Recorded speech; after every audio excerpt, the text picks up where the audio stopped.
जय हिंद। देखिए, फ्रांस और पाकिस्तान के रिश्ते एकदम बर्बादी के कगार पे आ गए हैं। 1 साल पुराना मामला था जो ब्लास्फेमी यानी चार्ली हेब्डो के मैगजीन को लेकर हुआ था, जिसमें आग लगाने के काम किए थे तुर्की के ये तैयबुल अर्दोगान। ये अपने आप को पता नहीं क्या इर्तुगुल गाजी समझ रहे हैं, ये सोच रहे हैं कि पुराना वाला इनका ऑटोमन साम्राज्य है, यहाँ पे कुचा के चल जाएंगे। अभी यहाँ पर ये मामला काफ़ी पुराना है। देखिए, फ्रांस जो है वहाँ पे हर देश का अपना अलग अलग संविधान होता है। तो ये जो फ्रांस है, यहाँ की एक मैगजीन है, यहाँ फ्रांस में पेरिस में मैगजीन छपती है चार्ली हेब्दो। तो इस मैगजीन के कुछ विवादित कार्टून को लेकर ये अरब जगत के जितने मुस्लिम कंट्री थे उन्होंने फ्रांस का विरोध करना चालू कर दिया था। तो उस समय तक कुछ हद तक विरोध चला था, बाद में वो विरोध शांत हो गया, लेकिन पाकिस्तान अभी भी विरोध कर रहा है। यहाँ पे कुछ पार्टियां हैं पाकिस्तान की जो कर रही है। देखिए, चार्ली हेब्दो जो मैगजीन है ये ब्लास्फेमी पे ज़्यादा कार्टून बनाती है। ब्लास्फेमी मतलब होता है ना कि किसी धार्मिक चीज़ को लेकर आप मतलब हास्यास्पद कर सकते हैं। तो ये फ्रांस में लीगल है, हर जगह लीगल नहीं है, तो ये जानबूझ के बनाते हैं सब। इससे कि चार्ली हेब्दो की मैगजीन की बिक्री भी बढ़ गई। जैसे जैसे ये कार्टून बनाया ये बिक्री बढ़ते गई। किसी चीज़ से विवाद होता है तो उसका ऑटोमेटिक प्रचार होने लगता है। जैसे आप देखेंगे भारत में तांडव मूवी थी, तांडव मूवी को कौन जान रहा था, लेकिन ऐसा ना एक कोई सीन आया था इसमें जिसको बाद में कट कर दिया गया। अमेजॉन प्राइम में आया था तो सीन को कट कर दिया गया। उसके बाद से गवर्नमेंट ने कहा कि चलो भाई अब ठीक है। यहाँ पर बहुत सारे लोगों ने उसी वजह से तांडव देख लिया। इतना बवाल हुआ था कि हमको फुर्सत नहीं होता है कि मूवी देखे, लेकिन हम भी देख लिए तांडव। पूरी भारत की राजनीति का पोल खोल के रख दिया इस मूवी में। लेकिन एक सीन गड़बड़ था कि नहीं था, इस सूर्य सब जानबूझ के ऐसा कर देता है सब कि मेरी मूवी का क्या हो सके, प्रचार हो सके। वैसे ही चार्ली हेब्दो करता है। ब्लास्फेमी उसे कहते हैं, किसी धार्मिक रूप से वो मतलब आप हास्यास्पद कार्टून वगैरह बना सकते हैं। तो ये फ्रांस में लीगल है, तो पाकिस्तान वाला कह रहा है कि हम इसे इलीगल कहते हैं। अरे भैया, पाकिस्तान में बुर्का पहनना लीगल है तो फ्रांस में इलीगल है, तो तुम्हारे देश का कानून अपने देश का देखो ना। यहाँ पे पूरी दुनिया को काहे लिए लेके चल रहा है तुम। देखिए, अगर हकीकत में देखेंगे तो इन सब के पीछे तुर्की का हाथ था। तुर्की जो है अपने आप को मुस्लिम जगत का सुप्रीम पावर घोषित करना चाहता है। तो तुर्की के जहाज को लीबिया में फ्रांस के जहाज ने मारकर गिरा दिया। तुर्की का जहाज था, लीबिया के पास जा रहा था, तो फ्रांस के जहाजों ने मार के उसे एंटी एयरक्राफ्ट से मार के गिरा दिया। अब तुर्की पहले से भड़का हुआ था फ्रांस में, और पिछले साल 2020 में मौका मिल गया। उसने चार्ली हेब्दो के कार्टून के लिए पूरी तरह से इसने बवाल कर दिया। पूरे अरब जगत ने बहिष्कार करने लगा फ्रांस का। कुछ हद तक फ्रांस की अर्थव्यवस्था भी डगमगा गई थी शुरुआती दौर में, लेकिन फ्रांस को भी पता था कि ये लोग बरसाती मेढक है, भो भो भो करके शांत हो जाएंगे। लेकिन इन लोग का कोई दूर तक का प्लानिंग तो होता नहीं है। अगर आप किसी भी मुस्लिम कंट्री से देख लिए या अरब जगत के किसी भी कंट्री से, उनसे पूछिएगा कि आगे आपका 10 साल आगे का फ्यूचर प्लान क्या है, उनको कुछ नहीं पता है। यही जो ये बवाल करके रख दिया, इसमें फंस गया। इमरान खान के यहाँ पे पूरी दुनिया में बहिष्कार हुआ था, मुस्लिम कंट्री में। पाकिस्तान ने भी बहिष्कार किया था, उसका उस समय हम वीडियो बनाए हुए थे। उस समय इतना भयानक ही लोगों ने बहिष्कार कर दिया था फ्रांस का कि फ्रांस के राष्ट्रपति प्रधानमंत्री के ऊपर जूता का ई करके पोस्टर निकाला था। और हद बेशर्मी इन लोग की देखिए कि इन्होंने अपनी संसद भवन में एक प्रस्ताव पारित हो गया कि पाकिस्तान का वह राजदूत जो फ्रांस में बैठा है उसे वापस बुलाया जाए। तो जब ये प्रस्ताव पाकिस्तान के संसद से पारित हो गया तब पता चला कि पाकिस्तान का कोई भी राजदूत फ्रांस में बैठा ही नहीं है। इन लोग का ससुरों का मुंह लजा गया। अब इसी बीच इसमें पाकिस्तान में बहुत जो बवाल हो रहा था, उसी बीच एक तहरीके लब्बैक पाकिस्तान की पार्टी है। तहरीके लब्बैक पाकिस्तान पूरा नाम है इसका। अब ये थोड़ा सा ज़्यादा धार्मिक कट्टर है।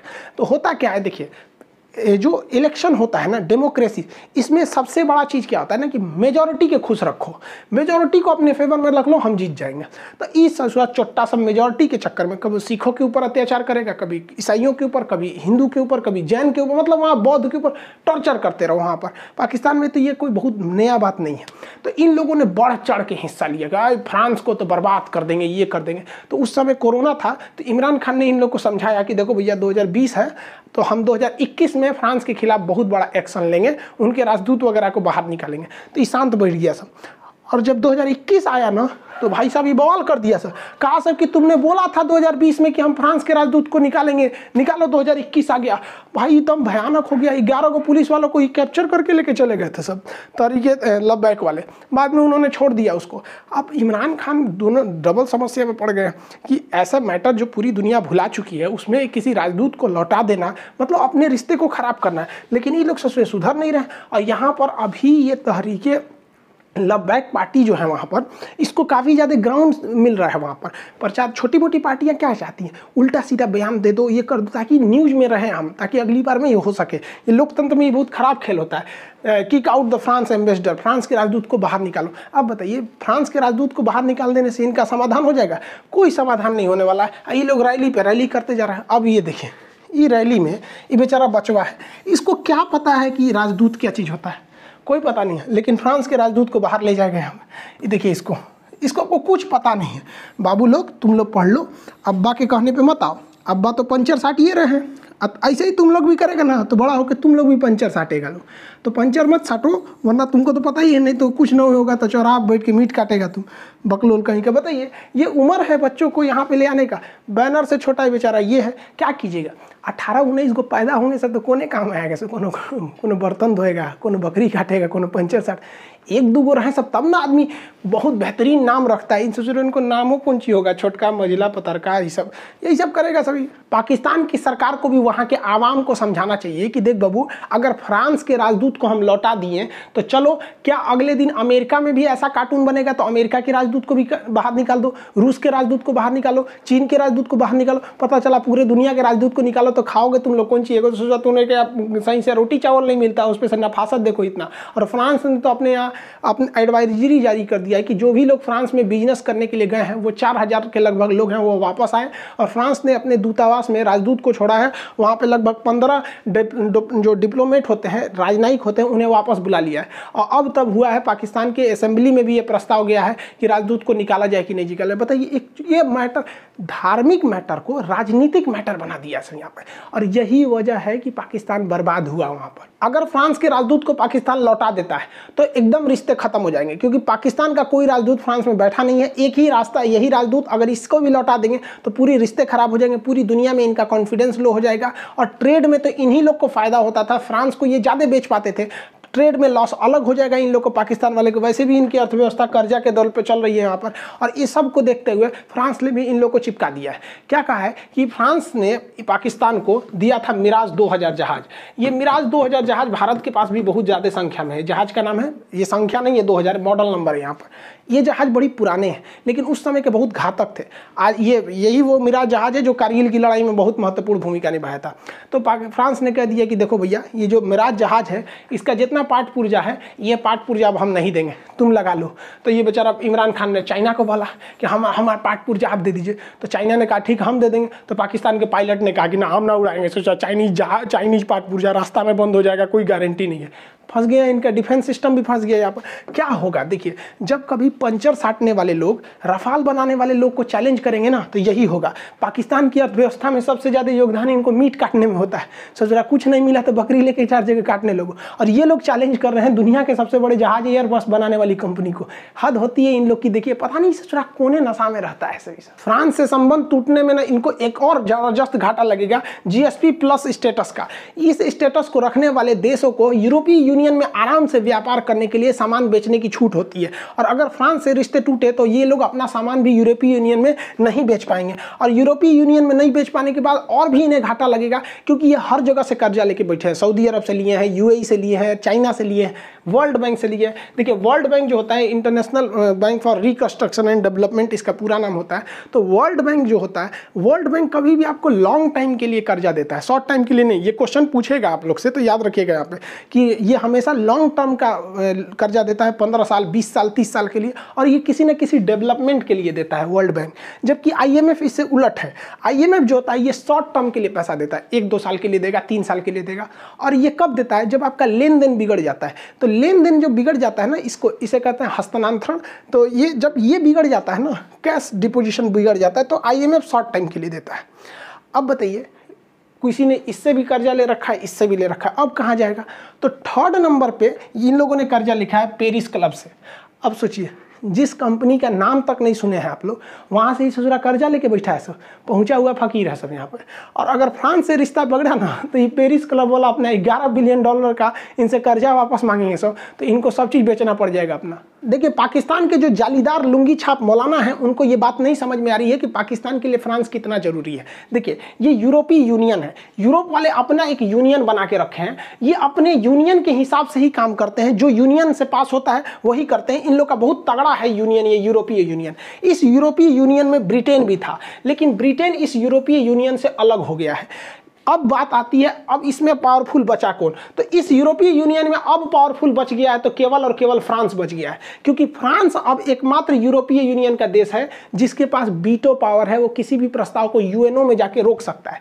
इसलिए अभी जो बचे हुए यूरोपीय यूनियन के देश हैं वो ज़्यादा संबंध बनाना चाहते हैं सब फ्रांस के, क्योंकि यूरोपीय यूनियन वालों को पता है कि इसके पास वीटो है, अस्थायी सदस्य है, सेना में पावरफुल है, कभी भी हमें जरूरत पड़ेगा तो फ्रांस हमारा साथ देगा, वो साथ नहीं छोड़ेगा, क्योंकि ब्रिटेन तो अलग हो गया है। अब बताइए, इन पाकिस्तान वालों का यूरोपीय यूनियन में कर्जा ले रखा है इन्होंने, यहाँ पर ये व्यापार ज़्यादा करते हैं और ऐंठे हुए हैं ससुरे फ्रांस से। फ्रांस का राजदूत ये लौटाएंगे तो ये यूरोपीय यूनियन पे दबाव बनाएगा कि इससे सामान मत लो, प्रतिबंध लगा दो। इससे ससुरा खाए पिएगा सब कहाँ पे? और इसी का तो इंतजार कर रहा है चाइना।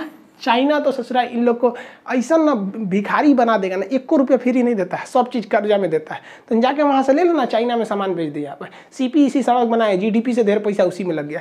तो पाकिस्तान को समझ में नहीं आ रहा है भैया, यूरोपीय यूनियन में उनको टक्कर देना फ्रांस को बहुत ज़्यादा घातक हो जाएगा। और हमारे लिए तो अच्छा है भैया, तुम लड़ते रहो, हम लोग को क्या दिक्कत है। फ्रांस में तो हमारे वायुसेना प्रमुख फ्रांस के दौरे पर गए हैं और अभी 6 और राफाल आ गया यहाँ पर, अभी और राफाल आने वाला है, सोचिए। और पाकिस्तान के लोग, आप इस गलतफहमी मत रहिए कि हमारा इसमें कोई मतलब हम लोग का इसमें कोई योगदान है। आपके यहाँ जो भी खरमंडल मचा है ये वहाँ के जालीदार लुंगी छाप मौलानाओं की वजह से हुआ है। हम लोग वसुधैव कुटुंबकम वाले हैं।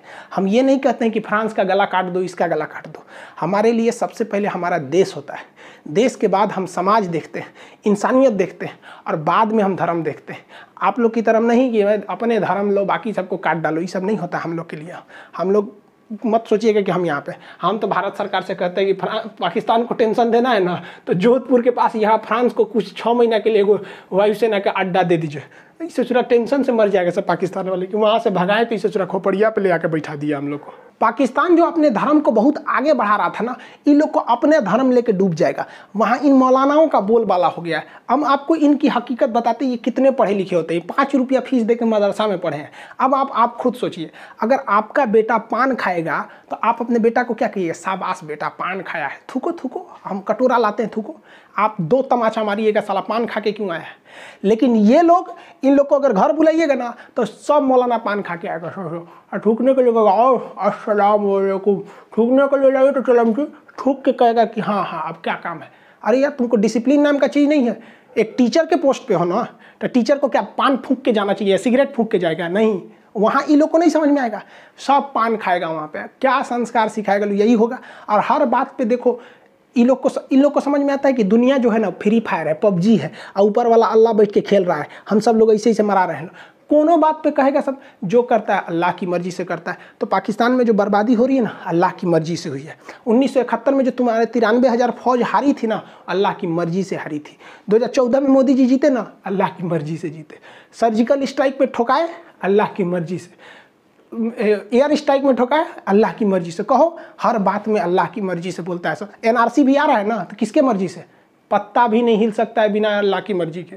तो NRC भी आ रहा है अल्लाह की मर्जी से, CA भी आ रहा है उसी की मर्जी से, और ये कोरोना भी आया अल्लाह की मर्जी से। हद है यार। जो अच्छा चीज़ होता है उस पर ये लोग बोलते हैं कि अल्लाह की मर्जी से हो रहा है, और जो गलत चीज़ होता है वो बोलेगा सर कि हम लोग की मर्जी से होता है। अगर हर काम भगवान की मर्जी से हो या हर काम अल्लाह की मर्जी से हो, तो हमरा को कोई क्यों नरक में डालेगा?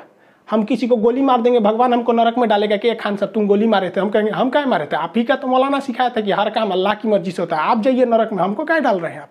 हर बात पे ये लोग को देश डुबा देगा सभी सब। माथा इस कौन कहाँ करता है सब समझ में नहीं आता यार।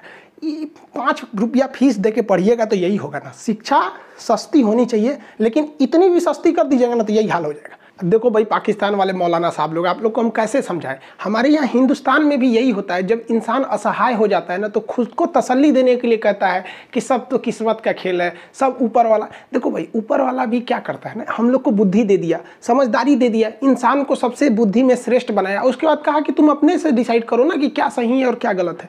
अब हर चीज़ ऊपर वाले को छोड़ देना कि जहाज भी वही लैंड करा रहा है, बाकी एयर इंडिया को ऊपर रखा है, इंडिगो को उड़ा रहा है, स्पाइस जेट को उड़ा रहा है, ये सब वो थोड़ी कर रहा है, ये तो सब आदमी ना कर रहे हैं सब। इसको हर चीज़ उस पर थोप देना ये गलत है। तब तो पता चला सुप्रीम कोर्ट में किसी का मुकदमा है, कहिए महाराज इसको क्या सजा सुना रहे हो, सब ऊपर वाले की मर्जी से हो रहा है। तो थोड़ा सा मॉडर्न लाइए, खुद में शिक्षा लाइए, ताकि सारे अच्छा लगे। मेरी बात आपको बुरी लग रही होगी, लेकिन हम बोल ही रहे हैं आपको बुरा लगने के लिए। अब सुधर जाइए तो हमको बोलने की क्या जरूरत है। अब बहुत सारे हिंदुस्तान के लोग को भी बुरा लगता है, तो भाई ऐसे लोग जो बुरा लगता है उनको हम क्या बोलेंगे, हम बोल देंगे तो आपको बुरा लग जाएगा फिर। तो ये आप लोग समझिए, शिक्षा बहुत ज़्यादा जरूरी है। शिक्षा से दूर रहेंगे तो यही हाल होगा, अपने भी डूबिएगा, देश को भी डुबाइएगा। इसलिए पढ़िए लिखिए, थोड़ा अपडेट कीजिए खुद को। खैर पाकिस्तान कुछ मूड बनाए या ना बनाए, फ्रांस ने तो पूरी तरह से पाकिस्तान को तलाक दे दिया है। तलाक तलाक तलाक। अब आप जाके यूरोप वालों से हलाला कराइए, अपना कोगो से हलाला कराते हैं, फिर अपने देश को बचाइएगा। आई होप आप समझ गए होंगे। थैंक गॉड या खुदा, आपका बहुत बहुत शुक्रिया है जो हमको हिंदुस्तान में पैदा करके भेजे, वरना इन जाहिलों की भीड़ में जाते मर जाते। आपको मिलेंगे नेक्स्ट क्लास में। जय हिंद।